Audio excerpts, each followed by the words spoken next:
Hi everyone, welcome back to our channel. This is going to be my Aaron's June wrap-up. I got to 7 items this month. 2 of them are on my sci-fi list. One was at one time, which is the one I'll start out with. It's Neal Stephenson's Cryptonomicon. I've read Stephenson before. I've read Snow Crash and The Diamond Age, so this is my third one by him. It's probably about third place of the ones I've read of his, but that's not to say that it's not a great story. It is a great story. It has to do with a group of cryptographers and soldiers in the World War II time period, and then their children and grandchildren in the 90s time period. And it's their children and grandchildren, unbeknownst to each other, coming together to uncover a conspiracy about what their parents and grandparents were doing during World War II. It's definitely really exciting at some times. Neal Stephenson definitely takes you to school like he usually does in his books, but definitely worth the read. Really, really good book. I gave it 4 stars on Goodreads. The next one was on my list. It's Orson Scott Card's Speaker for the Dead. This was the follow-up to Ender's Game until Orson Scott Card wrote Ender in Exile in 2008. But this one takes place 3,000 years after Ender's Game, and it's a very big change in tone and structure. This one is a mystery, environmental, political, and it's actually really exciting and really good, and I loved it. I gave it 5 stars on Goodreads. Definitely something that still keeps you in love with Ender, but it's just a totally, totally different idea, and I was really surprised how he pulled it off on this one. So I definitely recommend it if you love sci-fi and you haven't read that one yet.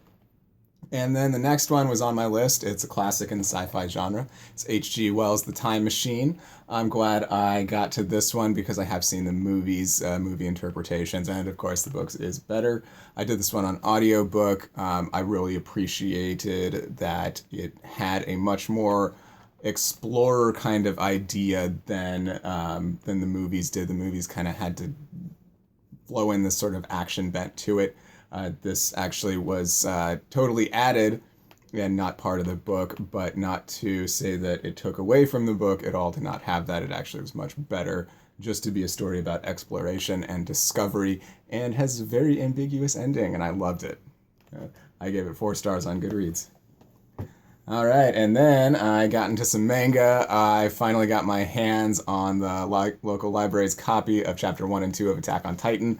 I've watched the anime on Netflix. I binge watched through it real quick, so I'm excited to get to the manga, get caught up, and I know it's going to start to deviate soon, just like all literature does from its visual interpretations. I have rated them 5 stars on Goodreads because Attack on Titan is freaking awesome.